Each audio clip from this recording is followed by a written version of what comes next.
यो हो बहसको साथमा नेपाल टेलिकमको 4G नै पर्फेक्ट छ। नेपाल टेलिकम राष्ट्रको सञ्चार। गरिमा विकास बैंक, एक्सेस टु ऑल।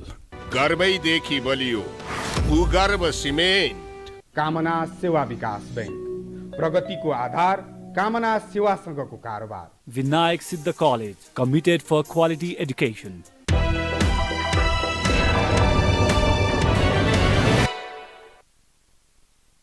नमस्कार, यो बहसमा म यहाँहरूलाई हार्दिक स्वागत गर्दछु। जीवराम भण्डारी।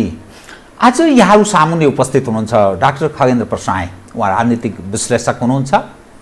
मार्क्सवादको गहिरो अध्ययन पनि उहाँले गर्नुभएको छ।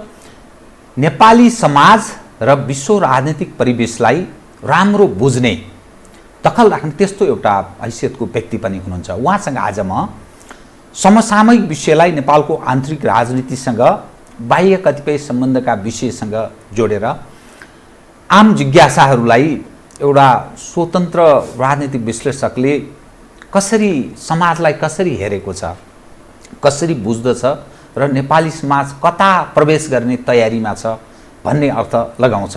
यो ढङ्गले अलिकति विश्लेषणात्मक र सूचनामूलक ढङ्गले कुराकानी गर्ने प्रयत्न गर्नेछु। सर्वप्रथम म उहाँलाई स्वागत गर्छु। डाक्टर साहब, स्वागत छ है। धन्यवाद। अब म कहाँबाट सुरु गरेँ भने हामी एकदम छोटो अवधिमा नेपाली समाजले धेरै परिवर्तनहरूको त्यो अनुभव गर्ने अवसर प्राप्त गर्यो। पञ्चायत, त्यसपछि 46 को परिवर्तन पश्चातको बहुदलीय व्यवस्था, लामो समय नेपाली काङ्ग्रेसलाई नेपाली जनले भोग गरे।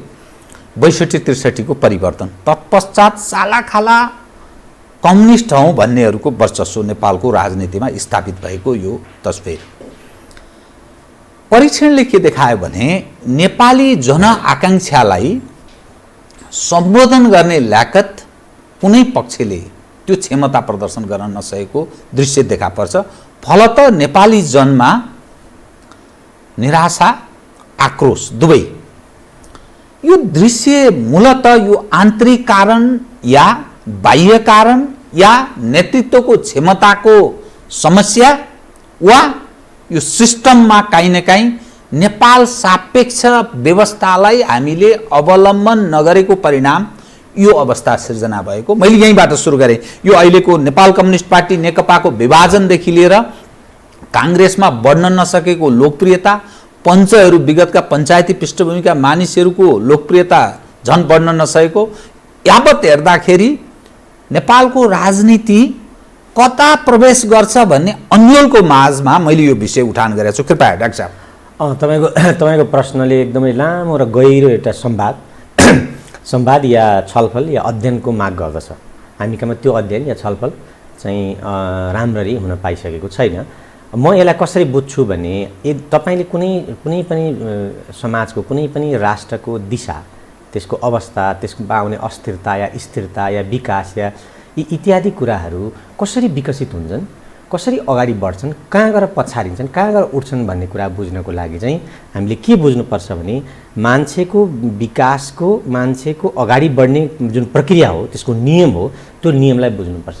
जस्तो हामी कहाँ आएको अस्थिरता भनेको यति मात्रै होइन। हामीले इतिहासमा फर्केर गयौँ भने जसलाई एकीकरण भनिन्छ, त्यो एकीकरणको घटना पछाडि जुन राणाको दरबारभित्र केही समय जङ्गबहादुरले एउटा स्थिरताको अवस्था ल्यायो, यो भनेको ठिक ल्यायो भनेको होइन। त्यस पछाडि त त्यहाँभित्र त विभिन्न अन्तर्द्वन्द्वहरू विभिन्न झगडाहरूको त स्थिति एउटा बनिहाल्यो। अनि यो बन्दै गइसकेपछि यो बन्दै गएको किन थियो त? जस्तो राणाहरूको बिचमा 3टा वर्ग बन्यो, त्यहाँ लडाइँ सुरु भयो। त्यो लडाइँसँग सिलसिला हुँदै हामी 7 सालमा आयौँ। 7 साल पछाडि हामीसँग 17 सालसम्म अत्यन्तै अस्थिर अवस्था रह्यो होइन, यो हामीलाई थाहा छ। 17 साल पछाडिको फौजी काण्ड पछाडि केही समयसम्म नेपाली समाजमा एक किसिमको स्थिरता, यो भनेको राम्रो भन्ने अर्थमा होइन, स्थिरता दिन पञ्चायत भूमि सुधार मार्फत अनि यावत शिक्षा स्वास्थ्यका थुप्रो केही महत्त्वपूर्ण परिवर्तनहरू गरेर पञ्चायतले केही समय आफ्नो आयु लम्ब्यायो, त स्थिर अवस्था थियो। त्यस पछाडि फेरि अस्थिरता हामी कहाँ सुरु भयो होइन। 36 आयो, त्यस पछाडि 46 आयो, त्यस पछाडि आउँदै यो हामी अस्थिरतामा लामो समयसम्म बस्यौँ। पञ्चायतको छोटो अवधि मात्रै स्थिरताको अवधि थियो। यो भनेपछि मैले के हामीले बुझ्नुपर्छ भने अहिलेको स्थिरता मात्रै अचानक उत्पत्ति भएको स्थिरता होइन। अहिलेको स्थिरतालाई तपाईँको कारण चाहिँ केही पात्रहरूलाई, केही राजनीतिक पात्रहरूलाई, नेताहरूलाई, तिनका सहायकहरूलाई मात्रै केन्द्रमा राखेर बुझ्न खोजियो भने बुझिँदैन है। कहाँबाट बुझ्नुपर्छ? मैले भने यो लामो मैले भने विगतदेखि होइन, पृथ्वीनारायण शाहदेखि अहिलेसम्म चाहिँ हामी कहाँ स्थिरताको छोटो छोटो समय थियो र अस्थिरताको समय चाहिँ निकै लामो निरन्तर प्रक्रिया थियो। भनेपछि त अस्थिरताको कुरा चाहिँ यो पात्रमा नबुझी इतिहासको विकासको प्रक्रियामा बुझ्नुपर्छ भन्ने कुरा त यसले भनिहाल्यो होइन। यो भनेको के हो भने मैले जुन शास्त्रको अलिक बढी अध्ययन गरेँ या जुन शास्त्रसँग, जुन दर्शनसँग, जुन दृष्टिकोणसँग म बढी अलि प्रभावित भएँ, त्यो दृष्टिकोण ऐतिहासिक भौतिकवाद हो। र त्यो ऐतिहासिक भौतिकवादको दृष्टिकोणले के भन्यो भने, के भन्छ भने, दाबीका साथ के भन्छ, इतिहासका थुप्रै प्रमाणहरूका साथ त्यसले के भन्छ भने तपाईँले त्यसले बेलायतको इतिहास या फ्रान्सको इतिहास या जुन जुन ठाउँका ठुल्ठुला क्रान्तिहरू भए ती क्रान्ति भएका देशको इतिहासलाई साक्षी राखेर प्रमाणको रूपमा राखेर के दाबी गर्छ भने कुनै पनि समाजको आर्थिक विकासको एउटा बाटो त्यसले लियो भने त्यसले स्थिरतालाई समाउन सक्छ। आर्थिक विकासको बाटोमा त्यो समाज अल्मलियो भने हेर्नुहोस् है, यो फ्रेन्च रिभोल्युसन पनि निकै लामो 15-20 वर्षको डरलाग्दो हिंसात्मक अस्थिरता थियो। हामीले गौरवमय फ्रान्सेली क्रान्तिका कुरा गर्छौँ अथवा फ्रेन्च रिभोल्युसनलाई संसारमा एकदमै ग्लोरिफाई गरेर अध्ययन गरिन्छ, पढाइन्छ। यो मानव जातिको इतिहासमा इभन स्वयं मार्क्सले पनि ग्लोरिफिकेसन गरेको छ। मानव जातिको इतिहासमा भयङ्कर ठुलो घटना हो त्यो फ्रेन्च रिभोल्युसन भनेर चाहिँ दुनियाँभरि त्यसको इतिहास पढिन्छ।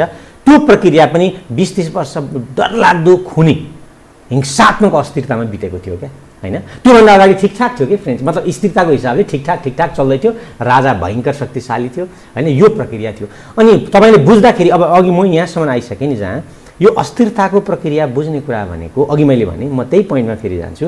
आर्थिक विकासको प्रक्रियालाई त्यो समाजको नेतृत्वले, त्यो समाजको राज्यले, नेतृत्व भनेको राज्य हो समाजको होइन, त्यो राज्यले ठिकठाक ढङ्गले एउटा दिशामा लान सकेन भने त्यसले अस्थिरता जन्माउँछ। लान सक्यो भने त्यसले हिंसाको प्रयोग गर्छ या दमनको प्रयोग गर्छ, अनेक गर्छ, त्यसले आफ्नो दिशा स्थिरतातिर लान्छ है। यो पनि छ है फेरि इतिहास संसारको होइन। यो हामीमा के भयो भने विकासको दिशा हामीले कहिल्यै पनि ठिकठाक ढङ्गले तय गरिएन, भउन सकेन। त्यसको पछाडि एउटा हामी विश्व व्यवस्थाभित्र पनि हामीले बुझ्नुपर्छ आफूलाई कि यो विश्व व्यवस्थामा हाम्रो देशले जुन जस्तो उदाहरणको लागि नव उदारवादी दिशा लिनुपर्थ्यो, विश्व व्यवस्थाको माग थियो। तर नव उदारवादी व्यवस्थाले समाजमा एउटा ठुलो असन्तुष्टि, डिस्कन्टेन्टमेन्ट उत्पत्ति गरिरहेको थियो। त्यो डिस्कन्टेन्टमेन्ट उत्पत्ति गरेपछि जानुपर्ने एकातिर गइरहेको छ। त्यसले फेरि के गरिरहेको छ भने मान्छेका, अघि तपाईँले भन्नुभयो नि जनताका चाहना आकाङ्क्षा, त्यो जनताका चाहना आकाङ्क्षालाई अलिअलि ठाउँ परिपूर्ति गर्दै लान्छ। तर मूलभूत रूपले त्यसले परिपूर्ति गर्न सक्दैन। त्यो नसक्ने भइसकेपछि के उत्पत्ति हुन्छ भने समाजमा एउटा अस्थिरताको सिङ्गो समाज हुन्छ र त्यसको राजनीतिमा पनि त्यसको प्रतिबिम्ब आइहाल्छ। किनभने मान्नुहोस् न, उदाहरणको लागि अहिले कुनै नेपालको नेताले नेपालको विकासलाई ठिकठाकसँग उसका घोषणापत्रमा भने जसरी अथवा वामपन्थीले चाहे जसरी अथवा आम मान्छेले सोचे जसरी चाहिँ विकासको बाटोमा लान सक्यो भए, त्यो गइरहेको भए, तपाईँ कल्पना गर्नुहोस् त, पार्टीभित्रका द्वन्द्वहरूलाई त्यसले नै के गर्थ्यो, नेतृत्व गरेर लान्थ्यो। उनी हावी हुन्थ्यो पार्टीभित्र जुन अन्तर्द्वन्द आउँथ्यो त्यसमा ऊ हावी भइहाल्थ्यो होइन। त्यो लान नसकेपछि के हुन्छ भन्दाखेरि ती अन्तर्द्वन्द्वहरू अनेक ढङ्गले हुन्छन्। यसका हामी सबैभन्दा बढी वामपन्थीहरूले बुझ्नै पर्ने सबभन्दा महत्त्वपूर्ण चाहिँ चिनकै अनुभव चाहिँ सबैभन्दा बढी इलुस्ट्रेटिभ छ, सबैभन्दा बढी त्यसले तपाईँलाई प्रज्ञान गर्छ कि चिनको अनुभव के हो भने माओकै कालमा नेतृत्वको डरलाग्दो अस्थिरताको युग थियो त्यो। मतलब अघि मैले तपाईँलाई फ्रेन्च रिभोल्युसनको रिफरेन्स लिएँ, झन्डै त्यही लेभलको थियो। त्यहाँभित्र भयङ्कर षड्यन्त्र हुन्थ्यो, साथीलाई पक्रिन्थ्यो, मारिन्थ्यो, कुटिन्थ्यो। अब त्यस पछाडि सांस्कृतिक क्रान्ति, त्यो सब कुरा तपाईँले हेर्नुभयो भने के थियो भने त्यो चाहिँ नेतृत्वको अस्थिरता थियो। किनभने चिनिया समाज हिजो के भयो भने जुन कम्युनिस्ट पार्टीले चाहिँ उत्पादक शक्तिको विकास गरेर छिटो लान्छु र संसारमा समाजवाद ल्याउँछु भन्ने एउटा राम्रो सपना थियो, त्यो आफैमा राम्रो सपना थियो। त्यो सपना उसले उत्पादक शक्तिको विकास जुन गतिमा विकसित भइरहेको थियो नि आर्थिक व्यवस्था, त्यो आर्थिक व्यवस्थाको गति चाहिँ उसले ठिकठाक गर्न सकेन। त्यस पछाडि त्यहाँभित्र के भयो, भयङ्कर असन्तुष्टिहरू उत्पत्ति भयो र अनि नेतृत्वको चाहिँ लडाइँ त्यहाँभित्र सुरु भयो र हामीलाई थाहा छ कि त्यहाँ मार्ने, मराउने, षड्यन्त्र गर्ने, जेल हाल्ने, कुट्ने यो सब कुरा त त्यहाँभित्र तमाम रूपले हामी कहाँ पनि भएको के भने आजको सरकारले, म फेरि पनि यो सबै सुन्ने साथीहरूलाई, बुझ्न चाहने साथीहरूलाई के भन्छु भने संवादमा आउन चाहने साथीहरूलाई, आजको सरकारले हाम्रो आर्थिक विकासको बाटोलाई वामपन्थको बाटोतिर लान सकेको भए अहिलेको सङ्घर्ष, अहिलेको नेपालमा सङ्घर्ष फेरि स्थिर भइहाल्दैन थियो। अहिलेको सङ्घर्ष के भन्थ्यो भने वामपन्थ एकीकृत हुँदै जान्थ्यो, पार्टीभित्र कन्सोलिडेटेड हुन्थ्यो, त्यसको एकता निर्माण हुन्थ्यो वामपन्थको, र त्यसको चाहिँ पुँजीवाद पन्थसँग या पुँजीवादसँग त्यसको टकराव हुन्थ्यो। भनेको नेपाली सिधा प्रतिस्पर्धा त्यो पुँजीवादलाई नेपाली काङ्ग्रेसले प्रतिनिधित्व गर्यो भने त्यो नेपाली काङ्ग्रेसको ठाउँ भन्छ। अहिले नेपाली काङ्ग्रेस सुस्त किन छ भने उसको ठाउँै छैन क्या, किनभने कुन पथमा जाने ऊ तय नै गर्छ। उसको पथ चाहिँ नेकपाले लिइदिएको छ नि त होइन, नेकपाले लिएको बाटो भने पुँजीवादी बाटो, अनि यसले बोकेको बाटो भने पुँजीवादी बाटो। यो दुईटै नव उदारवादी बाटोमा हिँडेपछि नव उदारवादी कार्यक्रम लागू गरेपछि यसले कसरी विरोध गर्छ? यसले समाजवाद उन्मुख कार्यक्रम लागू गर्न थालेपछि नै यसले गडबड हो भन्न थाल्छ। हाम्रो स्वतन्त्रतामाथि हनन बो निजी सम्पत्तिमाथि सत्यानाश गरियो भनेर यो उठ्छ यदि पुँजीवादी पार्टीको। यद्यपि त्यो सधैँ पुँजीवादी पार्टी पनि थिएन नेपाली काङ्ग्रेस, र त्यहाँ सबै पुँजीवादकै नव उदारवादीहरू पनि छैनन्, यो पनि हामीले हेक्का राख्नुपर्छ। तर आम पुँजीवाद नेपाली काङ्ग्रेसको मैले कुरा गरेको नेपाली काङ्ग्रेस र अब पुँजीवाद पन्थ र समाजवाद पन्थ, पुँजीवाद उन्मुखता र समाजवाद उन्मुखताको बिचको टकरावको रूपमा हाम्रो नेपाली समाजको कन्ट्राडिक्सन देखिन्थ्यो। तर त्यो देखिन किन पाएन भने यो स्वयंले नेकपा स्वयंले र त्यसको सरकारले लिएको बाटो पुँजीवादी थियो। त्यो पुँजीवादी बाटो लिइसकेपछि त नेपाली काङ्ग्रेसको स्पेस कहाँ छ त भन्नु न मलाई। उसले लिने बाटो अर्कैले लिएपछि यसले विरोध केमा गर्छ? विरोध केमा गर्छ? यसले निजीकरण गरिस् भनेर पनि विरोध गर्दैन, उसको सिद्धान्तै निजीकरण हो। स्वास्थ्य बिगारिस् निजीकरण गर भन्न पनि सक्दैन, यसको सिद्धान्तै त्यही हो। शिक्षा बिगारिस् निजीकरण गर भन्न सक्दैन, यसको सिद्धान्तै त्यही हो। भने यसको र यसको बिचको जुन फेस टु फेस हुन्थ्यो, कन्फ्रन्टेसन हेड अन हुन्थ्यो, त्यो नभएर अहिले पार्टीभित्र त्यो निर्माण भयो र पार्टीभित्र यस कारणले निर्माण भयो कि त्यो सरकारले उत्पादक शक्तिको विकासलाई एउटा दिशामा लान सकेन र त्यो नव उदारवादकै बाटोमा लत्रिँदै गयो। रोजगारी र समृद्धिसँग राजनीतिक अस्थिरताको काहीँ न काहीँ साइनो सम्बन्ध यसरी जोडिँदै काहीँ न काहीँ होइन, एकदमै सम्बन्धै त्यही हो क्या।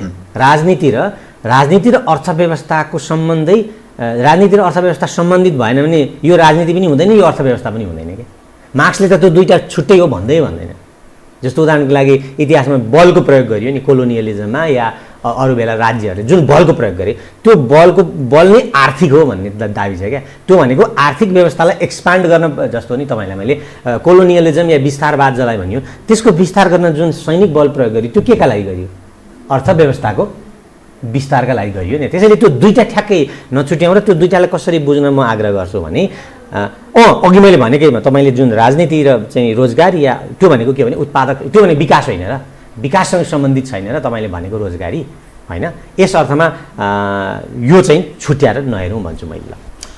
अब जुन अवस्थामा हाम्रो राजनीति प्रवेश गरेको छ नि, मैले पृष्ठभूमि पनि बताएँ, यी सबै व्यक्तिहरू एकपछि अर्को परीक्षण हुँदै नेपालीको नजरमा कस्तो देखा पर्छन् भने त्यो बुझेर या नबुझेर यो सिद्धान्तवादका कुरा तपसिल रहेछन्, तर नेपाल सापेक्ष व्यवहारवादको पनि कतिपय मानिस कुरा गर्छन्।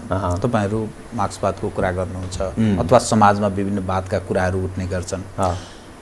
तर परीक्षणले के देखायो भने हाम्रा कतिपय पक्ष मूल्य मान्यता त्यो आदर्श पक्षका मानिस पनि कुरा गर्छ, त्यो पक्षलाई पनि कुरा गर्छन्। त्यसैले त्यो व्यवहारिक र अव्यवहारिकको हिसाबले विश्वमा जहाँ जुन चिज उपयुक्त छ नेपालको सन्दर्भमा त्यो पेस्ट गरेर लागू गर्ने प्रयत्न गरियो भने नतिजा ठिक आउँदैन है भन्ने दृष्टिकोण पनि राख्छन् कतिपय मानिस। एउटा हुन्छ कि पेस्ट गरेर लागू गर्ने हुन्छ, अर्को पेस्ट गरेर जबरजस्ती थोपरिने हुन्छ। विश्व व्यवस्था पुँजीवादी व्यवस्था यति बलियो छ, तपाईँलाई यति बलियो छ त्यो होइन, त्यसले संसारका अधिकांश राष्ट्रहरूमा त्यो थुपारेको छ। केही राष्ट्रहरू बाहेक त्यसले थोपर्न सफल छ र जहाँ ऊ सम्पूर्ण कपी पेस्ट गर्दैन भने पनि आदि 25-30% कपी पेस्ट गर्छ क्या। जस्तो उदाहरण चिनिया राज्य त बलियो राज्य हो नि संसार, सेकेन्ड वर्ल्ड वार पछाडि संसारको एउटा पावर, रिजनल पावर संसारले मानेको रिजनल पावर, सेक्युरिटी काउन्सिलको मेम्बर होइन। त्यो व्यवस्था पनि पुँजीवादकै बाटोमा हिँड्न बाध्य भयो। त्यो त्यहाँको कम्युनिस्ट अर्थात् विचारवाद सीमाहीन होइन, विचारवाद होइन कि कस्तो हामीले के भन्यौँ भने विचार भनेको चाहिँ आदर्श मात्रै होइन नि त। तपाईँले आजको व्यवस्था पुँजीवादमै जान बाध्य हुनुपर्ने छ र पुँजीवादभन्दा अर्को बाटो छैन भन्नुभयो भने त्यो पनि एउटा विचारवाद होइन। तपाईँको व्यवहारवादको जुन कुरा साथीहरूले गर्नुहुन्छ भ्याकुममा या एम्टी स्पेसमा व्यवहारवाद हुँदैन, यो एकदम सैद्धान्तिक बुझ्नै पर्छ क्या। तपाईँ के चिजलाई व्यवहारमा उतार्ने ल भन्नु त एकछिनलाई, के चिजलाई व्यवहारमा उतार्ने? कुनै सिद्धान्त, कुनै विचार, कुनै सपना विचारसँग जोडिन्छ कुनै तपाईँ भविष्यको चाहना यो चिजलाई नै व्यवहारमा उतार्नुहुन्छ। अनि यो आफै विचार होइन, विचार बिना व्यवहार हुन्छ कि हुँदैन मान्छेको जिन्दगी, मान्छेको है सचेत मान्छेको जिन्दगीमा। तपाईँले भन्नुहुन्छ भने म्यामल्सकै अरू विकसित प्राणीहरूकै जिन्दगीमा पनि विचार चेतनाले गाइड गरिरहेको हुन्छ। यदि हाम्रो जस्तो कम्प्लेक्स हुँदैन कि विचार बिना व्यवहारको कल्पना नगरौँ होइन। यो विचार नै व्यवहारमा लागु हुने हो र व्यवहार गर्दाखेरि तपाईँले कुनै न कुनै विचारलाई नै कार्यान्वयन गरिरहनु भएको हुन्छ। अब तपाईँले भने जस्तो हाम्रा लागि उपयुक्त हाम्रो विकासको बाटोलाई अगाडि बढाउने खालको हाम्रो जुन इतिहासको विकास हुने यो देश सापेक्षको मैले त्यो अर्थमा देश सापेक्ष भन्ने त्यस्तो अहिले तपाईँले एकातिर चाहिँ विश्व व्यवस्थालाई चाहिँ ग्लोबल भिलेज भन्ने होइन, हामी ग्लोबलाइजेसनको फेजमा छौँ या ग्लोबलाइजेसनको चरणमा छौँ भन्ने, हामी विश्व व्यवस्था एउटै संसारमा छौँ भन्नुभयो भने त्यो मलाई यही प्रश्न गर्न मन लाग्छ कि त्यो हाम्रो सापेक्षता, हाम्रो हावापानी माटो सुहाउने भन्ने पञ्चायतकालमा खुब हुन्थ्यो, त्यसको कति ठाउँ हुन्छ होला, मलाई त्यो ठाउँ चाहिँ त्यति धेरै थाहा छैन कि। तपाईँ जोडिन चाहनुहुन्छ संसारका सबै राष्ट्रहरूसँग, सबै राष्ट्रको अर्थतन्त्रसँग, सबै राष्ट्रको संस्कृतिसँग, सबै राष्ट्रको चाहिँ राजनीतिसँग, सबै राष्ट्रको चाहिँ सिनेमा साहित्यसँग सबैसँग जोडिन चाहनुहुन्छ, सबै राष्ट्रका सबै मान्छेसँग जोडिन चाहने, अनि फेरि हाम्रो सापेक्षताको कुरा गर्ने कुरा तार्किक हुँदैन। म यो ढङ्गले यहाँसँग प्रस्तुत भएँ। जस्तो हाम्रो परिवर्तनको कुरा गर्दा जुन सिस्टमलाई हामीले अवलम्बन गरेर 46 पछिको एउटा परिवर्तनको सन्दर्भसँग विश्वको अहिलेको अवस्थासँग जोडेर विषयमा उठान गर्छु। जुन प्रजातन्त्रको अथवा लोकतन्त्र जे भन्नुहोस्, जे नाम दिनुहोस्, हामीले यो 30 वर्षभन्दा बढी उपयोग गरिसक्यौँ यो सिस्टम। संसारका यस्तै सिस्टमबाट पनि संसारका बहुत धेरै देशहरू समृद्ध भएका छन्, त्यहाँका नागरिक हामी नेपालीभन्दा धेरै हदमा सुखी छन्। अर्को खाले प्रणाली छ, अर्को खाले प्रणालीबाट पनि कतिपय सुखी छन्, कतिपय दुखी पनि छन्, दुईटै छन्। जुन गणतन्त्र, जुन संहिताको हामी कुरा गर्छौँ, कङ्गोहरू पनि छन् होइन, बेलायतहरू पनि छन्, जापान पनि छन्, संसारका धेरै देश। अनि भुटानको पनि हामी प्रतिस्पर्धाको हिसाबले कुरा गर्दा समृद्धिको एउटा ब्याङ्क, भलै सबै चिजलाई समृद्धिसँग जोड्ने हो नि, त्यसमा कतिपय कमी कमजोरी होला, तर आर्थिक हिसाबले हामीभन्दा उनीहरू जम्प गरेको तस्बिर देखा पर्छ। भुटान त आर्थिक अरू सबै हिसाबले पनि साउथ एसियामै पनि हामी धेरै पछि परिनै, हामी त कता कता प्रतिस्पर्धा अफगानिस्तानसँग हाम्रो र अफगानिस्तानको निकटता त्यसरी बढेर गएको देखा पर्छ। यो के चिज हो जसका कारण हामी नसक्ने अरू दुनियाँले सक्ने, कहाँनिर समस्या पर्यो?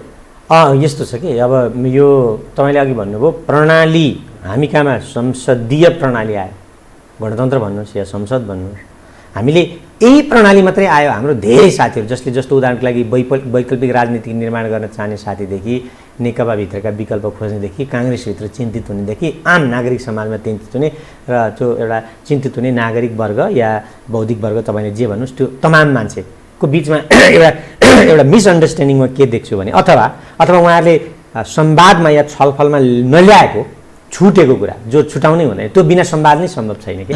र त्यो संवाद चाहिँ हाम्रो खल्लो भएर गइरहेछ। के कारण खल्लो भएर गएको छ भने हामीले बहुदल ल्यायौँ, गणतन्त्र ल्यायौँ, भयङ्कर ल्यायौँ, यही मात्रै भन्छौँ हामी उपलब्धिको रूपमा। ठिकै छ, गणतन्त्रसँग बहुदल सँगसँगै हामीसँग अर्को व्यवस्था पनि आउँदै थियो, हामीले चाहेर नचाहेर आउँदै थियो, त्यसको नाम पुँजीवाद थियो। त्यो पुँजीवादी व्यवस्था धेरै अगाडिदेखि नै आउँदै थियो, आइरहेको थियो, विकसित हुँदै थियो। त्यसले आफ्ना सबै चिज नङ्ग्रा भन्नुहोस्, के भन्नुहोस्, दाँतहरू नेपाली समाजमा भित्रसम्म मान्छेको आत्मा चेतनासम्म प्रवेश गराइसकेको थियो। अहिले मैले के चाहन्छु, मेरो बच्चाले के चाहन्छ खानामा भन्ने कुरा पुँजीवादले तय गर्छ। चाउचाउ खाने हो कि अर्को कुनै चिज खाने हो भन्ने कुरा, अथवा ढिँडोको रोटी खाने हो भन्ने कुरा, नखाने चाउचाउ खाने भन्ने कुरा त मैले तय गरेको होइन नि त, तपाईँको संस्कृतिले तय गरे होइन, तपाईँको चेतनाले तय गरे होइन, पुँजीवादले तय गरेको छ। अब यहाँनिर बनाउनुहुन्छ भने सँगसँगै पुँजीवाद आउँदै थियो र यो पुँजीवादले तमाम चिजलाई आफू अनुकूल सेभ गर्दै थियो। अहिले हामी भन्छौँ नि गणतन्त्रको अदालत यस्तो हो भन्छौँ होइन, उदाहरण गणतन्त्रका नेता यस्ता भन्छौँ, गणतन्त्रमा पार्टी यस्ता भन्छौँ, तर हामीले त्यो गणतन्त्रको बेसमा यो तलपट्टि आधारमा चाहिँ पुँजीवादी व्यवस्था छ भन्ने कुरा चाहिँ धेरै कहिलेकाहीँ छिट्टो हेका राख्छौँ, तर जब गहन विश्लेषण आउँछ यो चिजलाई चाहिँ के गर्छौँ, हटाइदिन्छौँ। अनि हाम्रो चाहिँ विश्लेषण चाहिँ कस्तो हुन्छ संवाद भने आदर्शबाट आदर्शमै घुमिरहन्छ, त्यसले धरती नै टेक्दैन क्या। यहाँ न धरती पुँजीवादमा छ, आदर्श हाम्रो गणतन्त्र हो, प्रजातन्त्र हो, त्यो एक हिसाबले भन्नुहुन्छ भने प्रजातन्त्रको साँच्चैको अभ्यास त भविष्यको कुरा हो क्या। हरेक नागरिक सचेत हुने, हरेक नागरिकको एउटा हैसियत बन्ने, हरेक नागरिक समान हुने, तिनको चेतनाका आधारमा पार्टी बन्ने, तिनको चेतनाका आधारमा सरकार बन्ने त आजको त कुरा त होइन एक किसिमले, यो त भविष्यकै सपनै हो कि समाजवाद जस्तै हो होइन। तर यो सँगै प्रजातन्त्रलाई, पार्टी प्रणालीलाई, यहाँ हाम्रो भित्रको अदालतलाई, सेनालाई, पुलिसलाई, नेपाली समाजका राजकीयदेखि गैर राजकीय जति संस्था छन्, संस्कृतिलाई भन्नु न, नाच्ने गाउने तीजलाई दसैँलाई कसले प्रभावित गरेर गएको छ भन्दा पुँजीवादले प्रभावित गरेको छ। र आजको पुँजीवाद जुन कन्ज्युमरिजम हो, उपभोक्तावाद हो, यो पुँजीवादले उपभोक्तावाद, सधैँ पुँजीवाद उपभोक्तावाद हो, हाम्रो मात्रै होइन होइन। त्यो हिजोको औद्योगिक बेलायतको पुँजीवाद पनि उपभोक्तावाद हो, आजको पनि हो। यो उपभोक्तावादलाई चाहिँ हरेक मान्छेसँग यसले प्रवेश गराइदिएको छ होइन। अनि यो कुरालाई चाहिँ हामी नबिर्सेर अनि यो मात्रैको आधारमा विश्लेषण गऱ्यौँ भने गलत हुन्छ। त्यसैले आज हाम्रो अदालत किन भ्रष्ट छ, अख्तियारले किन काम गर्दैन, हाम्रा सेनामा किन विवादमा पर्छ होइन, ठेक्कापट्टा, अनि अर्का ठुल्ठुला हाम्रा देशमा चाहिँ भएका विवादहरू किन विवादमा बनिरहन्छन् भन्ने कुरा चाहिँ पुँजीवादसँग भन्नुपर्छ। हिजो आशलाग्दो नेता, लोभलाग्दो नेता आज किन यो सारा पुँजीवादबाट लतारिएको छ, पछाडिएको छ होइन, उसले घिसारेर लान्छ। एकाध मान्छेले यसलाई प्रतिवाद गर्छन्, तर ती मान्छे माइनोरिटीमा पर्छन्, अहिले राजनीतिको माइनोरिटीमा हुन्छ। यो प्रक्रियासँग बुझ्यौँ भने चाहिँ अलि निराशाबाट बाहिर आइन्छ है। अदालतले किन न्याय गर्दैन, गणतन्त्रका अदालत यस्ता मात्रै नभन्नु। अब यो त पुँजीवादी व्यवस्था अन्तर्गतका अदालत हुन् र पुँजीवादले नेपाली समाजको, कुनै पनि समाजको सबै सिस्टमलाई आफ्नो अनुकूल बनाउन चाहन्छ, किनेर लोभेर प्रभावित गरेर गर्छ। त्यो स्वाभाविक अदालतलाई पनि गर्ने नै भयो, तपाईँको राजनीतिक दललाई पनि गर्ने नै भयो। अमेरिकामा जानुहुन्छ भने त सेनाभित्र ऊ सबैभन्दा बढी पुँजीवाद सेनाभित्र प्रवेश गरेको हुन्छ, यति प्रभावित गरेको छ सेनालाई त्यहाँ होइन पुँजीवादले। अनि यो प्रक्रिया हुँदै गएपछि हामीले यो कुरालाई चाहिँ, यो दुईवटा प्रक्रियाको दुईवटा भागलाई चाहिँ को एउटा भाग बिर्सेर यो भागको मात्रै चर्चा गर्छौँ र अनि हामी निराश हुन्छौँ। तर अब बुझ्यौँ कि होइन, यो भ्रष्टीकरण त नेताले या व्यवस्थाले या राजनैतिक दल स्वयंले ल्याएको नभई यो पुँजीवादले पो ल्याएको रहेछ। त मेरो पार्टी, मेरो आस्था, हिजो मैले लडेको पार्टी, म जसका लागि मर्न तयार थिएँ त्यो पार्टी होइन, जसका लागि मैले जिन्दगीका सबभन्दा सुन्दर दिनहरू यो जेलमा बिताएँ या भूमिगत बसेर बिताएँ, त्यो पार्टी किन भ्रष्टीकरण भयो भन्दा यो पुँजीवादले भ्रष्टीकरण गरेको रहेछ भनेर बुझेँ भने अब भ्रष्टीकरणको उपाय पनि मैले सोही अनुसार खोज्छु क्या। अब मैले मेरो पार्टीको नेतालाई, उयो पात्रलाई, एउटा पात्र अर्को पात्र, त्यसको अनुहार हेरेर, त्यसको फोटो हेरेर चाहिँ मैले यो बेइमान थियो त्यसैले पार्टी बिग्रियो, यो चाहिँ भ्रष्ट थियो त्यसैले पार्टी बिग्रियो, यो गद्दार थियो, कहिले लाल गद्दार कहिले नील गद्दार, यो गद्दार थियो त्यस कारणले पार्टी बिग्रियो मात्रै भन्यो भने नि पिटिक्कै केही बुझिँदैन क्या, अनि निराकरण पनि निस्किँदैन। मेरो आग्रह चाहिँ यो भ्रष्टीकरणको प्रक्रिया छ नि राजनीतिक समग्र, यो राजनीति अयोग्य हुने सम्म प्रक्रिया छ नि। यो भनेको नेता पुरै दोषमुक्त छ भनेको होइन, यो भ्रष्टीकरण हुने उसको अयोग्यताको, हाम्रो पार्टीको अयोग्यताको कारण चाहिँ पुँजीवादको विकाससँग पुँजीवादी व्यवस्थाको आधारमा राखेर बुझ्नुपर्छ, यसलाई छुट्याउनु हुँदैन भनेको है। फेरि मैले यो नेता भ्रष्ट छ त्यस कारणले पुँजीवादले भ्रष्ट गरिहाल्दो रहेछ, यसलाई अब के चाहिँ दोष दिने भनेर भन्न खोजेको होइन। यसको भ्रष्टीकरण स्वयंको कुरा यहाँ राखेर बुझ्नु। यसै हेर्नु न सर तपाईँले कि नेपालको इतिहासमा आशा लाग्दा एकदम जीवनका एकदम राम्रा चाहिँ दिनहरू चाहिँ सङ्घर्षमा बिताएका काङ्ग्रेसका, कम्युनिस्टका नेता छन् नि, काङ्ग्रेसमा त्यस्ता कम्युनिस्टमा छन् नि, ती आज किन अयोग्य जस्ता देखिन्छन्, किन ती भ्रष्ट जस्ता देखिन्छन्, किन ती गुनाएका जस्ता देखिन्छन्?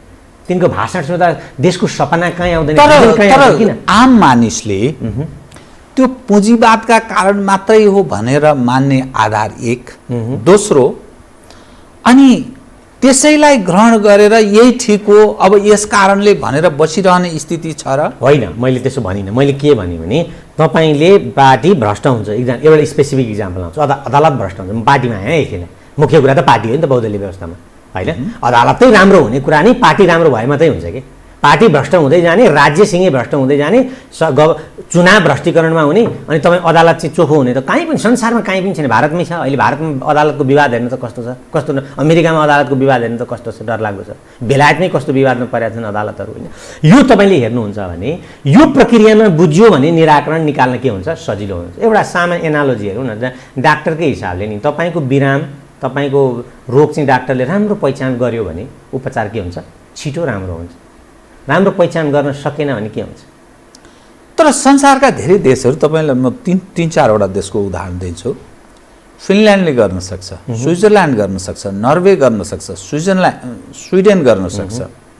अनि त्यहाँ पुँजीवादले छुँदैन, यहाँ मात्रै पुँजीवादका कारण सबै भ्रष्टीकरण भएको हो, यी नेतृत्व पङ्क्तिको मात्रै जिम्मेवारीले होइन भन्ने मान्नु। नीतिहरूको राजा राजनीति, अनि त्यो राजनीतिबाट निर्दिष्ट हुने निर्देश हुने सम्पूर्ण संयन्त्र, त्यसको असर अनि त्यसको चरित्रसँग जोडिएर त्यो सिस्टमको विषय र नेपाली जन अथवा जनले दुःख पाउने यो अभिगत हुने, अनि त्यो त्यसलाई मात्रै जोडेर कहाँ कसरी मान्ने? मैले भनेको हाम्रो यो समग्र प्रक्रियामा नेता या राजनीतिक पार्टी या पात्र लाई बुझ्नु नै हुँदैन, त्यसको त्यो भ्रष्ट हुने कुरालाई व्यवस्था गर्नुपर्छ भन्ने अर्थमा होइन। तपाईँ यसै भन्नु न त, युरोपमा भनौँ अथवा त्यो जहाँ हामी नोर्डिक या स्क्यान्डिनेभियन भन्छौँ त्यहाँनिरको परिप्रेक्ष्य तपाईँले हेर्नुभयो भने त्यस्तो वेलफेयर स्टेट आउन कसरी सम्भव भयो? पहिला त्यहाँ जाउँ, किन संसारभरिको वैभव युरोपमा थुप्रिँदै थियो केही लामो 200-300 वर्षको कोलोनियलिजमको हिस्ट्रीबाट, तर त्यो वैभव थुप्रै पनि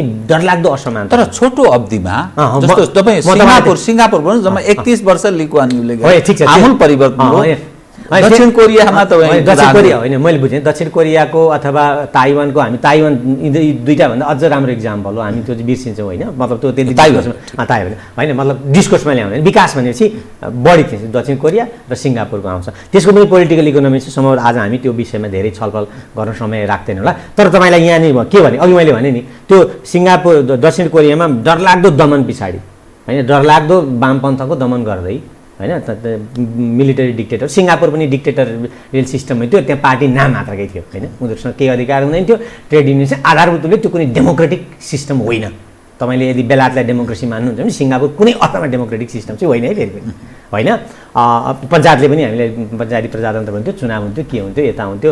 पछिल्लो कालमा त तपाईँको वामपन्थी काङ्ग्रेसहरूले चाहिँ जनपक्षीय उम्मेदवार भनेर खास गरेर वामपन्थीहरूले जुधाएर चाहिँ राजाको आलोचना चाहिँ राष्ट्रिय पञ्चायतभित्रै गर्थे, बरु त्यहाँसम्म त्यो ठिक्कको लोकतन्त्र थियो। सिङ्गापुरमा त्यति पनि थिएन, यो मान्छेलाई धेरैलाई चाहिँ विकास मात्रै थाहा हुन्छ होइन, त्यो एकदम सप्रेसिभ सिस्टम थियो सिङ्गापुर होइन। साउथ कोरिया पनि त्यस्तै हो। साउथ कोरियासम्म विकास किन सम्भव भयो भने अमेरिकाले यति धेरै पैसा दिन्थ्यो साउथ कोरियालाई, जापानले यत्रो ठुलो लगानी गर्यो होइन। तपाईँको युरोपको सिङ्गो अफ्रिकालाई दिएको लगानी भन्दा सहयोगभन्दा अमेरिकाले एउटा साउथ कोरिया सानो एउटा होइन उसलाई चाहिँ बढी दियो। त्यो अनि शिक्षाको सुविधा दियो, अनि मान्छेहरू तालिम दियो, अर्थशास्त्र इन्जिनियर डाक्टरहरू तालिम गर्दै यता पठायो होइन। त्यसको ठुलो म्यासिभ लगानी छ क्या अमेरिकनहरू, किनभने त्यो त्यो समृद्धिसँग जोडिएको छ। त्यहाँ नर्थ कोरिया छ, नर्थ कोरियालाई सोभियत युनियनले चाहिँ हिजो सपोर्ट गरेको छ, चाइनाले सपोर्ट गरेको छ। त्यहाँ एउटा ठुलो उसको चिज छ, त्यसले गर्दा साउथ कोरिया कि कम्युनिजममा जानुपर्छ कि अमेरिकाको पोल्टामा हुनुपर्छ, त्यसलाई आफ्नो पोल्टामा राख्नको लागि उसले धेरै ठुलो लगानी दियो। कि कतिसम्म गऱ्यो भने साउथ कोरियाका उत्पादनहरू चाहिँ अमेरिकामा फ्री जान पाउँथे, तर अमेरिकाका कुनै उत्पादन साउथ कोरियामा आउन नपाउने भयो। त्यसपछि उसले ठुलो बजार दियो, संसारको समृद्ध बजार दियो क्या एउटा हिसाबले। लगानी पनि दिएको छ, सहयोग पनि गरेको छ, मिलिटरी प्रोटेक्सन पनि छ, अनि त राष्ट्र त यसै गइहाल्छ अगाडि। हामी गाउँमा त्यो भएन क्या अहिलेसम्म। हामी गाउँमा त्यो जस्तो उदाहरणको लागि तपाईँले नेपालकै सन्दर्भमा ल्याउनुहुन्छ भने अमेरिकनहरूको सहयोगमा भएको ल्यान्ड रिफर्मले एक चरणमा जमिनको समस्यालाई एक चरणमा ठिकठाक गरेको थियो कि होइन। एउटा ठुलो मिडल क्लास त्यसले उत्पत्ति गरायो। त्यसैले जमिन कृषि विद्रोहहरू किसान विद्रोहहरू छिट्टपुट्ट बाहेक कहीँ पनि हुँदैन थिए, कारण त्यो थियो क्या। त्यो एक चरणको सफल थियो क्या। अब तर 20-30 वर्ष पछाडि अब त्यो जमिनले अर्कै चिज माग्थ्यो, आधुनिकीकरण माग्थ्यो, अर्को थोक माग्थ्यो। त्यो दिन चाहिँ पञ्चायतले ल ठिक छ, विश्वको उदाहरणलाई दिएर तिनीहरूको आफ्नो देशको देशकाल परिस्थितिले काहीँ न काहीँ भूमिका खेलेर कसले कसलाई सहयोग गर्छ। तपाईँ तर फिनल्यान्डले चाहिँ त्यो मैले भने नि युरोपकै कुरा गरौँ न एकछिनलाई, त्यो संसारभरि कोलोनियलिजम मार्फत लुटेको वैभव त्यहाँ छ। त्यो वैभव हुँदाहुँदै पनि असमानता छ। असमानता हुँदाखेरि त्यहाँ उद्योग धन्दाका कारणले एकदमै ठुलो सङ्गठित मजदुर वर्ग छ। त्यो सङ्गठित मजदुर वर्गले अब सम्पत्तिको वितरणको माग गर्छ। वर्ग छ है त्यहाँ, सङ्गठित छ, अनि उसले हिंसाबाट भए पनि अथवा चुनावमा भए पनि आफ्नो रिप्रेजेन्टेटिभ त्यहाँ पठाउँछ। यसरी लतारिन्छ कि पुँजीवादमै विश्वास गर्ने पार्टीहरूले पनि वेलफेयरमा जानुपर्छ भनेर बाध्यकारी स्थिति छ क्या। गइसक्दा चुनाव चाहिँ ऊ सरकारबाट बाहिरिन्छ।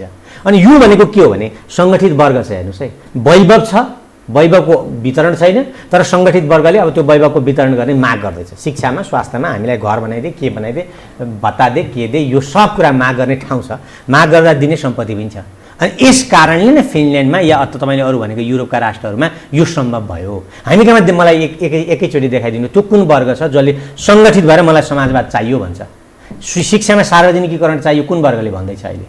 अहिले कुन वर्गले स्वास्थ्यको सार्वजनिकीकरण हुनु पर्यो भनेर डरलाग्दो बलशाली माग गर्दैछ त पार्टीभित्र जवाब सिर्जना गर्छ अहिले नेकपाभित्र त्यसको सदस्यताले या नेताले यो विषयलाई ठुलो मुद्दा बनाएको छैन शिक्षालाई उनीहरूको प्राथमिकता केमा जान थाल्यो न्यू लिबरल सिस्टम भित्रैकै एउटा शक्तिको सङ्घर्ष छ एकातिर न्यू लिबरल सिस्टमभित्र भाग पुगेको नपुगेको पनि छ त्यहाँ तर अहिलेको जुन मुद्दा हो विघटन भएर आएको उत्पत्ति भएको र विघटनको कारण फेरि अलग मुद्दा हो म यो दुईटा मुद्दालाई एक ठाउँमा कहिले पनि जोड्न चाहिँ अब म आन्तरिक अवस्थासँगै जोडौँ त जुन जात्राको चरणमा हामी प्रवेश गरेका छौँ नेपाली जनले लामो समयपछि एउटा विकल्पको रूपमा नेपाल कम्युनिस्ट पार्टी नेकपालाई 2/3 बहुमत निकटको अवस्थामा मत जाहेर गरे फलत 3 वर्षमा उहाँ प्रधानमन्त्री केपी शर्मा ओलीले प्रतिनिधि सभा विघटन गरिदिनु भयो अब यसपछि कुन चरणमा नेपालको राजनीति प्रवेश गर्दैछ देखा परेको दृश्य बताउँछु म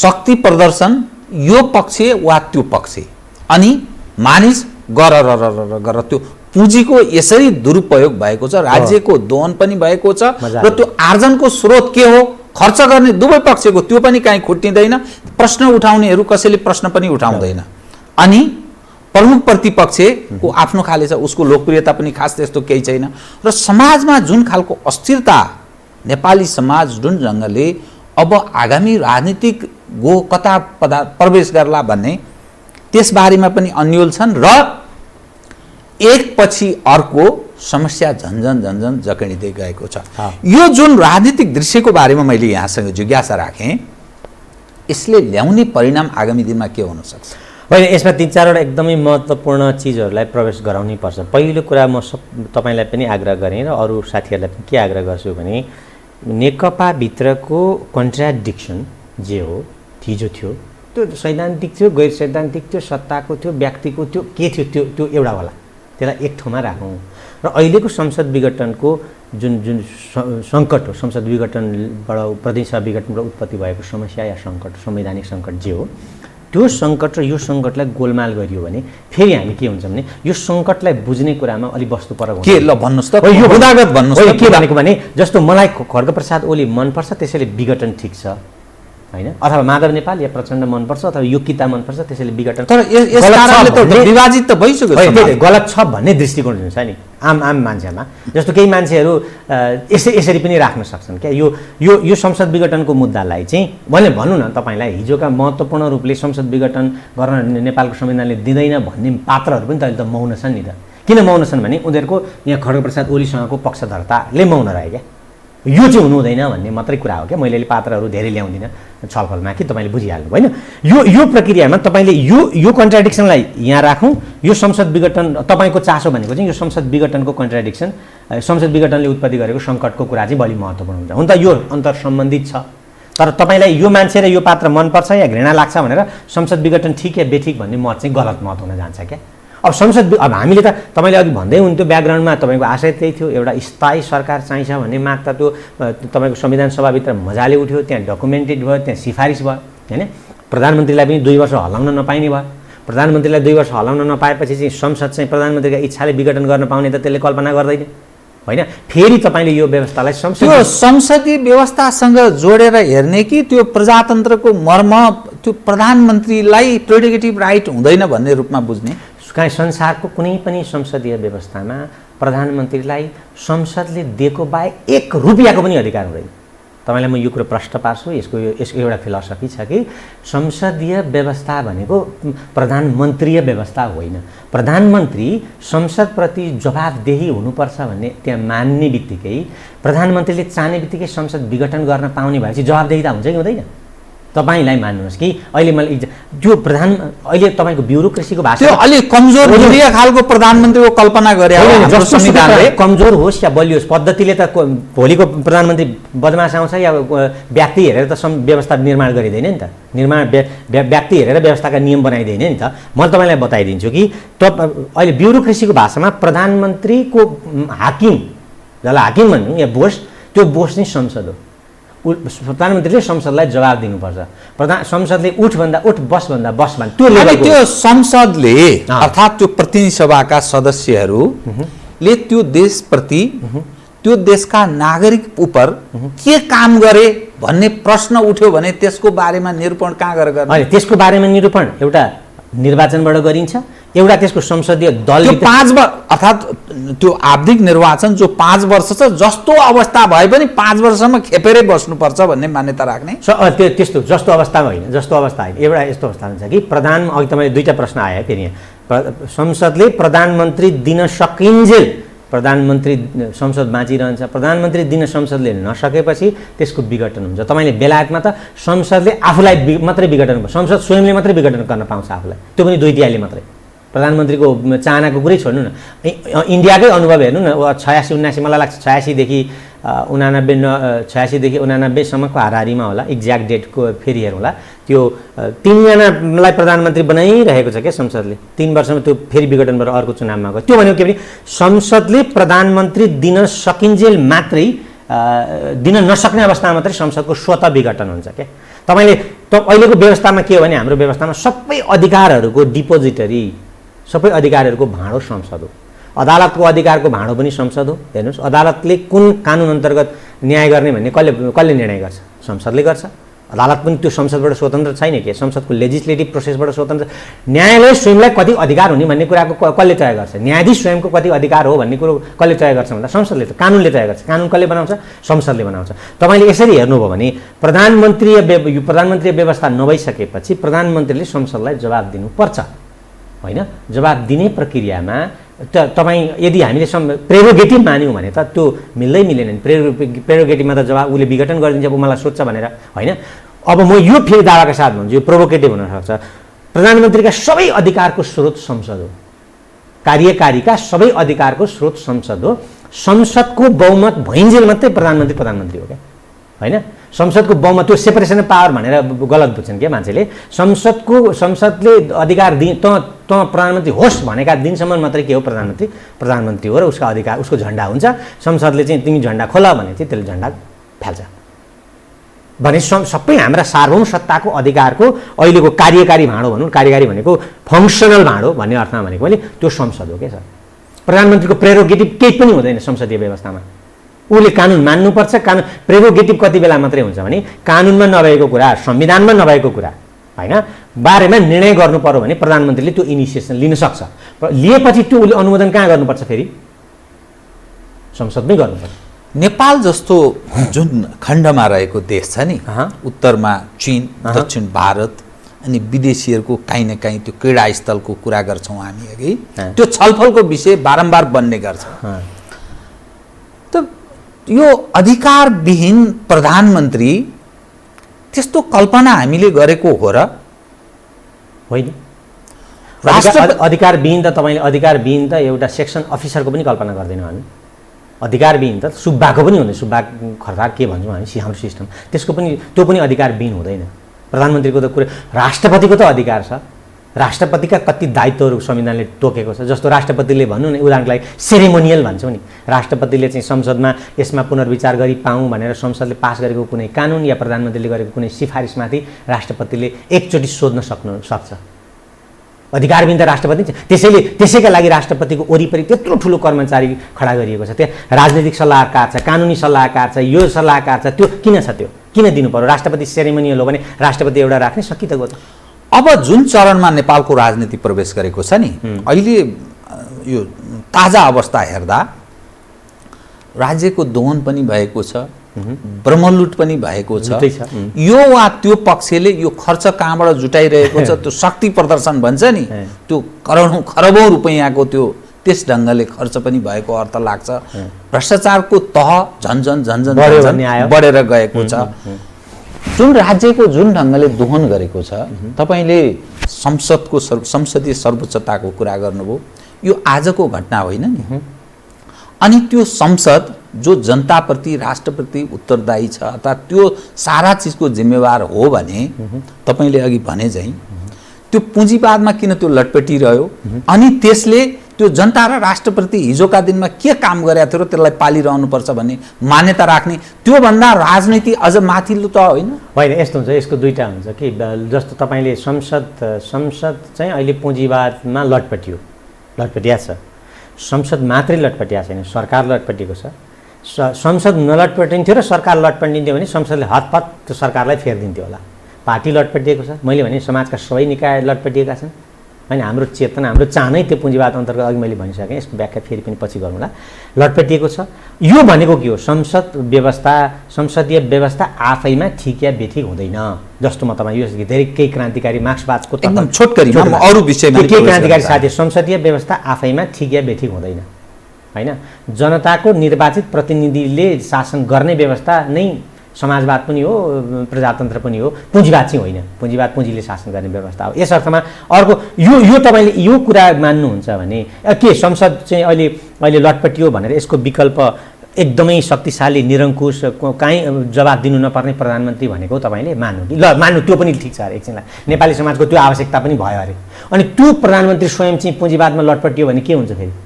यहाँ संसद लटपटियो भने त तपाईँलाई यसलाई करेक्सन गर्ने ठाउँ हुन्छ, किनभने डेमोक्रेटिक स्पेस हुन्छ। यो धेरै मान्छेहरू छन्, 200-300 मान्छेहरू छन् यहाँ होइन।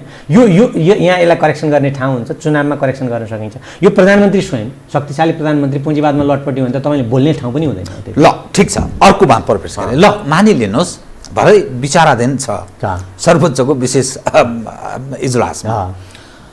अब यदि प्रतिनिधि सभा पुनर्स्थापित भयो मानिलिनुहोस्, त्यसले बाँकी 2 वर्ष राजनीतिक स्थिरता स्थायित्व दिन्छ या त्योभन्दा पनि ठुलो कन्सर्नको विषय भनेको त नेपाली जन र नेपाल राष्ट्रको हितमा काम गर्छ भन्ने के ग्यारेन्टी? ग्यारेन्टी त छैन। मैले अघि भने त्यसको ग्यारेन्टी छैन होइन, ग्यारेन्टी छैन।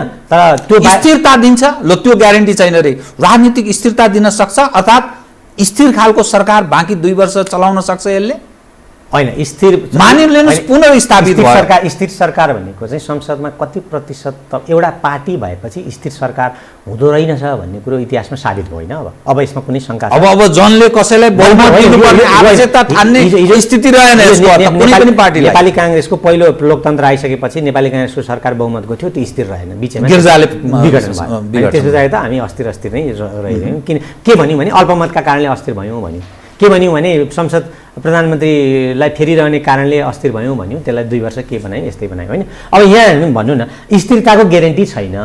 स्थिरताको ग्यारेन्टी नभए पनि त्यहाँ लोकतन्त्रको अभ्यास र चिज चाहिँ बाँचिरहन्छ कि भन्ने चाहना मात्रै हो। बाँचिरहनुपर्छ, किनभने लोकतन्त्रभित्रै स्थिरता खोज्ने हो कि तपाईँले लोकतन्त्रलाई निषेध गरेर स्थिरता खोज्ने हो? यो 2टा बाटो छ क्या। अब एउटा बाटोमा जानुहुन्छ भने प्रश्नै फरक भयो। फेरि त्यो कम्युनिस्ट हौ भन्नेहरूबाट लोकतन्त्रको जो कल्पनाको कुरा गरिन्छ नि, त्यो सम्भव छ? जुन प्रतिस्पर्धात्मक यो मामलामा त तपाईँले अहिले के भन्नु, यो मामलामा त काङ्ग्रेस झन् अहिले त काङ्ग्रेस पो चुकिसक्यो त।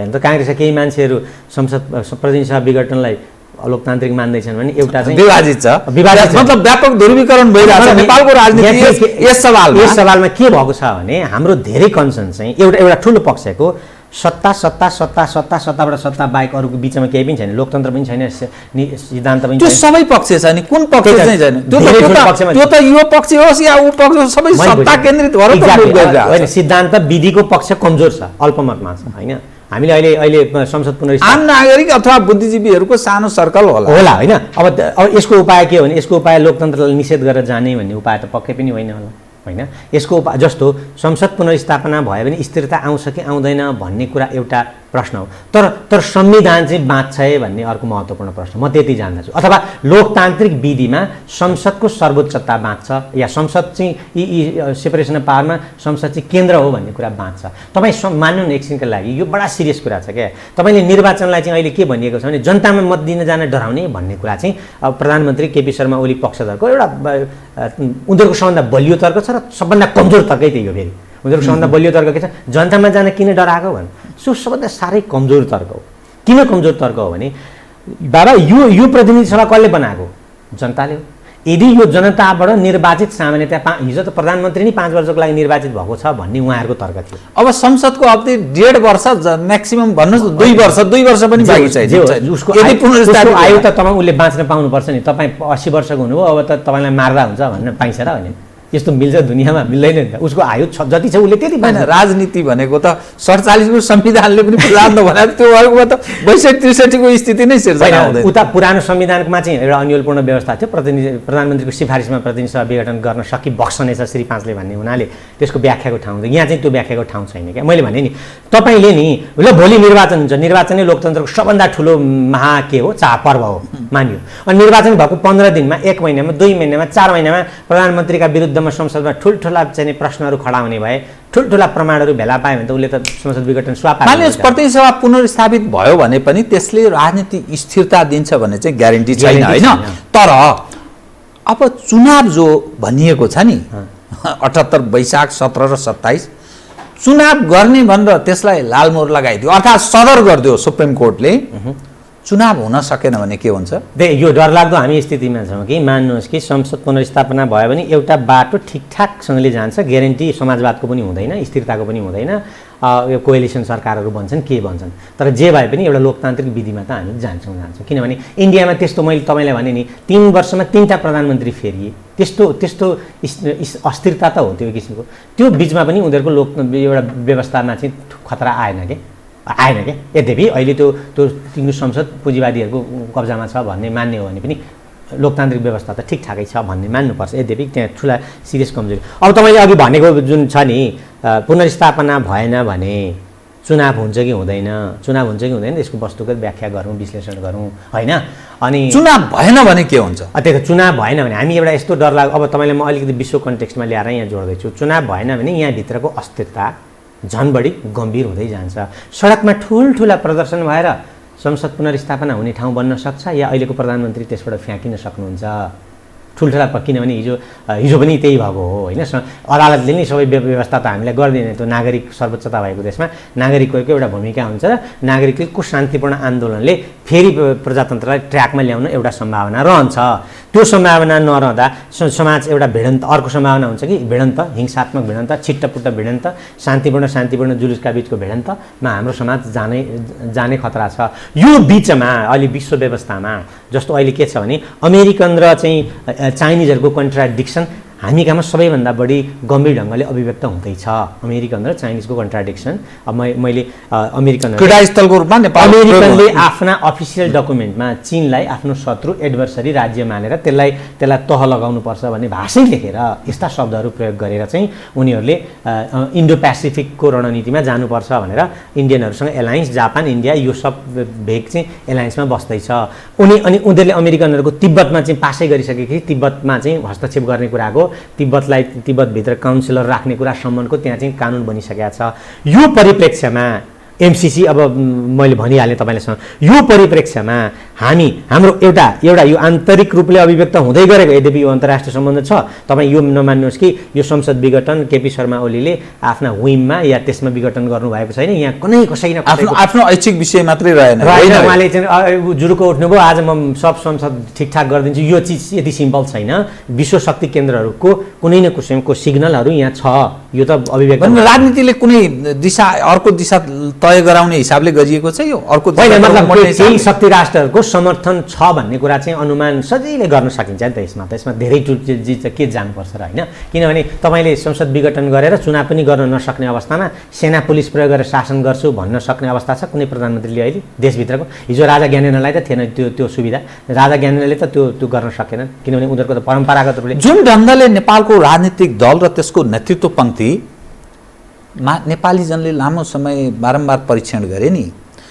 त्यो क्याडर्स बाहेक सामान्य मानिस कसैको पछि कुनै दलको झन्डा बोकेर हिँड्न सक्ने अवस्था छ र जबरजस्तीमा पर्ने बाहेक सामान्य हिसाबले सामान्य मानिस हिँड्न सक्छ अब होइन सक्दैन तर निर्णायक ठाउँमा पुगेपछि त्यसले आफ्नो अस्तित्व आफ्नो सामाजिक हैसियत बनाउन काहीँ न काहीँ त्यो जोडिहाल्छ क्या तपाईँले गाउँमा एउटा रिसर्च गर्नुभयो भने त्यो आफ्नो पार्टी पक्षधरता मान्छेको अभिव्यक्त भइहाल्छ अहिले त तपाईँको सानातिना कार्यक्रमदेखि ठुला कार्यक्रमसम्ममा त्यो काहीँ न काहीँ अभिव्यक्त हुन्छ मान्छेहरू काहीँ न काहीँ जोडिहाल्छन् केपी ओलीको यो कदम सँगै नेपालको राजनीति अलि बृहत ढङ्गले त्यो ध्रुवीकृत हुँदै गएको छ। यसले एउटा ठुलो भिडन्तको मुठभेडको अवस्था सृजना गर्दैछ भन्ने अर्थ लाग्छ यो घटना। होइन, त्यही त, यो ठिकठाक बिचमा कुनै तरिकाले भएन। शान्तिपूर्ण ढङ्गले यसको ठिकठाक गरिएन यसलाई भने, या अदालतको निर्णयबाट होस् या शान्तिपूर्ण प्रदर्शनको निर्णयबाट होस् या प्रधानमन्त्रीले आफै निर्णय सच्याउने प्रक्रियाबाट होस्, यो ठिकठाक भएन भने यो भिडन्ततर्फ त जाँदैछ होइन। तर अब हाम्रो राज्यलाई चाहिँ कति हिंसात्मक रूपले प्रयोग गर्न सकिन्छ कि सकिँदैन भन्ने एउटा शङ्का त छ। अनि अब शान्तिपूर्ण प्रदर्शन मार्फत यसको ठिकठाक भयो भने अलिकति कम हिंसाकामा कम भिडन्तमा यो ठिकठाक होला। नभए त हामी त गयौँ त भिडन्तमा गएनौँ र लगभग चुनाव भएन भने के हुन्छ भन्ने त तपाईँले आफै राजनीतिक हिसाबले नि त्यसको सङ्कट त गरिसक्नुभयो कि चुनाव भएन भने त सङ्कट झनै जान्छ। चुनाव कसरी हुन्छ होइन, चुनावमा चाहिँ वैशाखमा चुनाव हुन सक्दैन भन्ने लाग्छ तपाईँ? अहिले भौतिक स्थितिको तपाईँले क्यालकुलेसन गर्नुहुन्छ भने त निर्वाचन आयोगले नै त्यसको गणित गरिदिन सक्छ नि त। यति गर्न यति लाग्छ, यति गर्न यति लाग्छ। पहिलो कुरो त्यो हुन्छ। अनि अहिले त वैशाखमा चुनाव हुन्छ कि हुँदैन भनेर हामीले, यदि तपाईँले सर्वोच्च अदालतमा विचाराधीन मुद्दा छ भने त वैशाखमा चुनाव हुन्छ कि हुँदैन भन्ने त चर्चा गर्न पाइएन होला। अथवा प्रधानमन्त्रीले या अर्को कुनै मान्छे राज्यमा मान्छेमा बसेको मान्छेले त संसदमा वैशाखमा या फलानु मितिमा चुनाव हुन्छ भन्न त पाउँदैन होला नि त। सर्वोच्च अदालतले राजनीतिक निर्णयलाई नि सर्वोच्चले सधैँ गाइड गर्न मिल्छ र? त्यो प्रधानमन्त्रीले गर्ने काम आफ्नो ढङ्गले गर्छन्, न्यायालयले गर्ने काम सधैँ भनेको तपाईँले सधैँ जुन भन्नुभयो सधैँ काहीँ पनि गर्दैन। तर कस्तो हुन्छ भने जब होइन, राजनीतिक निर्णयलाई अदालतले अंकुश लगाउन सक्ने अवस्था हुन्छ। यस्तो हुन्छ, राजनीतिक निर्णय को गर्ने विधि संविधानको फ्रेममा हुन्छ।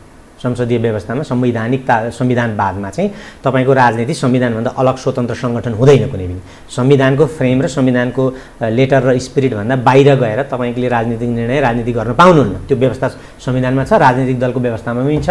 लोकतान्त्रिक हुनुपर्छ दल भनेपछि अन्तिममा भोटबाट निर्णय गर्ने भनेको हो होइन। त्यो गर्न पाउनुहुन्न। अब त्यो गर्ने प्रक्रियामा कतै मिचियो, कतै विवाद भयो भने त संविधानको चाहिँ व्याख्या कसले गर्छ भन्दा अन्तिममा त संविधानले। अब म अर्को तपाईँले श्रीमती जनाइन एज संविधानमा जे लेखिएको छ त्यो त्यस अनुरूपको चाहिँ चल्नुपर्छ भन्ने हो। तर 47 को नि संविधान थियो नि, त्यो पनि जनताले बनाएको संविधान होइन, लोकतान्त्रिक संविधान, उत्कृष्ट, संसारको उत्कृष्ट पनि भने कतिपय तुलनात्मक होइन। अनि त्यो यही सिस्टमभित्र यही अवस्थाभित्र रहिरहनुपर्छ भन्ने केही छ र? अर्को शक्ति तागतको उदय हुने सम्भावना यो कचिङ्गलका माझमा, किनभने जुन खालको अयोग्यता पुष्टि हुने गरेर नेतृत्व पंक्तिको देखा पर्यो। राजनीतिक दलका नेताहरू बारम्बार परीक्षण भए, परीक्षणबाट जो आउन खोजेका छन् ती पनि असफल छन्, जसले प्रयत्न गर्दैछन् ती पनि परीक्षणबाट असफल देखा परेको छ। त अर्को अवस्थामा प्रवेश गर्ने सम्भावना कति देख्नु होइन? त्यो सम्भावना छ। एकातर्फ एउटा फाँसीवादी अथवा अर्ध फाँसीवाद उन्मुख शक्तिको उदय हुने सम्भावना छ। त्यो तपाईँले भारतमै देख्नु भएको छ। अमेरिकामा त तपाईँले मजाले नै अस्ति हामीले यो 1-2 महिनामा त्यसको प्रदर्शन देखिहाल्यौँ होइन। फ्रान्समा त्यो अस्ति थियो। फ्रान्समा चाहिँ सबै पार्टीहरू एक ठाउँ मिलेपछि त्यो शक्तिले चुनाव हार्यो राष्ट्रपतिको निर्वाचनमा होइन। त्यो सम्भावना एउटा जस्तो अहिलेको पुँजीवाद, नव उदारवादी पुँजीवादको असफलताबाट एउटा सम्भावना के छ भने फाँसीवाद या नव फाँसीवादको विकास हुने सम्भावना छ भने अर्को त्यसले यसको नव उदारवादको विकल्प भनेको चाहिँ वामपन्थ विकल्प हो। त्यसको स्पेस पनि सँगसँगै दिइरहेको हुन्छ। तर अहिले वामपन्थ विकल्पको स्पेस चाहिँ पनि निर्माण त हुँदैछ। अमेरिकामा पनि समाजवादी पार्टी डेमोक्रेटिक सोसियलिजम प्रति मान्छेको आकर्षण बढिरहेछ। बेलायतमा पनि अस्ति भर्खर जेरेमी कोर्बिनभन्दा अगाडिसम्म लेबर पार्टीमा त्यो आकर्षण, अहिले पनि सम्भवतः त्यो आकर्षण होला, किनभने झन् फेल भइरहेछ त्यहाँको सत्ता। भनेपछि एउटा तपाईँले हामी केही समय अन्यल र अस्थिरतामा जाने र त्यो बिचमा चाहिँ संसारका शक्तिहरूले, भारतले या अमेरिकाले हामीबाट केही दोहन गर्ने, फाइदा लिने। किनभने जब यहाँ अस्थिरता आउँछ तब भारतले जहिलेसुकै फाइदा लिएको हामीलाई इतिहास छ। भारतको संस्थापन पक्षले, अमेरिकनहरूले पनि त्यही गर्न सक्छन् अहिलेको परिस्थितिमा भनेपछि। अनि त्यो बिचमा चाइनिजहरू त मौन हुँदैनन्। हिजोको जस्तो चाइना छैन अहिले ग्लोबल चाइना। हिजोको चाहिँ एउटा नेसनल चाइना थियो हिजोको भने तपाईँले 80-90 सम्मको चाइना भने, अबको चाइना भनेको ग्लोबल चाइना हो। त्यो चुप लागेर बस्दैन, उसको ग्लोबल पोलिटिक्समा उसले केही न केही गरिहाल्नुपर्छ। अनि त्यो बिचमा हामी चाहिँ डेफिनेटली एउटा अस्थिर अवस्थामा जान सक्ने खतरा पनि छ। र त्यो प्रक्रियामा अघि तपाईँले सङ्केत गरे जस्तै यी पार्टीहरूको विकल्पमा अर्को कुनै शक्ति निर्माण हुन सक्ने ठाउँ त कहिले राख्नै हुँदैन। तपाईँले यही 20 वर्षको इतिहास हेर्नुहुन्छ भने संसारमा राम्रो या नराम्रो, फाँसीवादी या वामपन्थ पार्टी चाहिँ यो बिचमा नयाँ पार्टीको रूपमा विकास भएका छन् कि होइन, नयाँ पार्टीको रूपमा सृजित भएका छन्। तपाईँले भेनेजुलादेखि बोलिभियादेखि चाहिँ अब सामान्य यसो अलिअलि शिक्षा र स्वास्थ्यमा सुधार गर्दै गरेको दिल्लीको नेपालको सन्दर्भमा चाहिँ म कार्यक्रमको ठिक अन्त्यमा आएँ कि नेपालको सन्दर्भमा चाहिँ कम्युनिस्ट हौँ भन्नेको नाममा अर्को क्रान्ति या उसले परिवर्तनको नेतृत्व गर्न सक्ने त्यो छवि कायम राख्यो यो विकास भएको यो घटनाक्रमसँगै अब बाँकी छ होइन छ उसले कम्युनिस्टको रूपको छवि उसले बाँकी राखेन ऊ त नेपाल अहिलेको त्यसको नाममा नेपालीजन फलोअर्स हुन सक्ने सम्भावना अब छैन। जस्तो उदाहरणको लागि म तपाईँलाई के भन्छु भने हिजो हामीले समाजवादको लागि 2/3 दिउँ भन्यो नि त्यो यो स्टेटमेन्टलाई करेक्सन गर्नु जरुरी छ कि हिजोको 2/3 या ठुलो मत चाहिँ समाजवादका लागि आएको होइन है, यो बुझ्नुपर्छ। यद्यपि नारामा लेखिएको थियो तपाईँले टिकट कसले पायो, पुँजीपतिलाई जसले ब्याग गरेर जसले पैसा दियो टिकटको बीच कम्युनिस्ट हौँ भन्ने टिकटको बिक्री भयो एक अर्थमा, सिधा अर्थमा भन्नु तर कम्युनिस्ट हौँ भन्नेले नै वितरण गर्यो होइन। अनि त्यसको चुनावमा वरिपरि कोही न अधिकांश क्यान्डिडेटको रूपमा वरिपरि चुनावमा के हो भने गाउँका तिनै ठुला साना पुँजीपति ठुल्ठुला नेतालाई ठुला पुँजीपतिले सहयोग गर्यो। यो त खुल्ला छ नि, यो त मैले कुनै प्रमाणित गर्नु पर्दैन नि होइन। अनि यो प्रक्रियामा अनि टिकट चाहिँ पुँजीपति पैसा किनियो, किनबेच भयो, जसले चुनावमा खर्च गर्न सक्छ त्यसले टिकट पायो, खर्च गर्न सक्छ जो व्यापारी हो या व्यापारीसँग जसको सम्बन्ध छ। अहिले तपाईँ तलका वडा अध्यक्षदेखि माथि सबैसम्म हेर्नुहोस् त के छ, कसको चुनावमा कसको पैसामा चुनाव लडियो। अनि त्यसको वरिपरि त्यही पुँजीपतिले नै निर्माण गरेका क्याडरहरू प्रचारमा छन्, काहीँ मजदुर किसान वर्गको चाहिँ खाली खुट्टाले हिँडेको पङ्क्ति छैन। अनि यो सबै कुरा चाहिँ पुँजीपतिको नियन्त्रण अन्तर्गत भयो। अनि हामीले समाजवादमा 2/3 ल्यायौँ भन्ने कुरा मिल्दैन क्या, समाजवादका लागि 2/3 आएको थिएन क्या, खास चाहिँ पुँजीवादकै लागि 2/3 आएको। यद्यपि त्यहाँ बाँडिएको थियो घोषणापत्रमा चाहिँ समाजवाद उन्मुख भनिएको थियो, तर वास्तविक त्यसको प्रोसेस चाहिँ पुँजीपतिको या पैसा सानो ठुलो पुँजीपति गाउँको लोकल पुँजीपति व्यापारीदेखि देशको ठुलो व्यापारी अन्तर्राष्ट्रिय व्यापारी अथवा कुनै त global corporation international corporation trans capitalist कर्पोरेसनहरूकै हातबाट चाहिँ चुनाव प्रभावित भएको थियो। त्यो काङ्ग्रेस नेकपा दुवैको पक्षमा थियो, अलिअलि जसले जिते तिनको अधिकांश त्यो भाग थियो। अनि तपाईँ कसरी समाजवादको पक्षमा चाहिँ भोट आयो भन्नुहुन्छ त, थिएन हो। यही सत्यतालाई नबुझेका कारणले यसो भयो। हस्, धन्यवाद धन्यवाद। आदरणीय दर्शकवृन्द, उहाँ हुनुहुन्थ्यो डाक्टर खगेन्द्र प्रसाई, राजनीतिक विश्लेषक। समसामयिक विषयलाई केन्द्रमा राखेर गरिएको कुराकानी। म सहित मेरो सम्पूर्ण युनिटलाई कार्यक्रमबाट बिदा दिनुहोस्, तर यो हो टेलिभिजन, हेर्दै रहनुहोला। नमस्कार।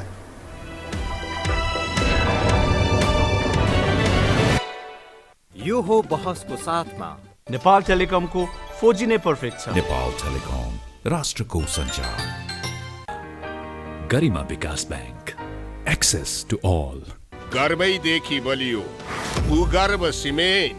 कामना सेवा विकास बैंक, प्रगतिको आधार कामना सेवासँगको कारोबार। Vinayak Siddha College, committed for quality education.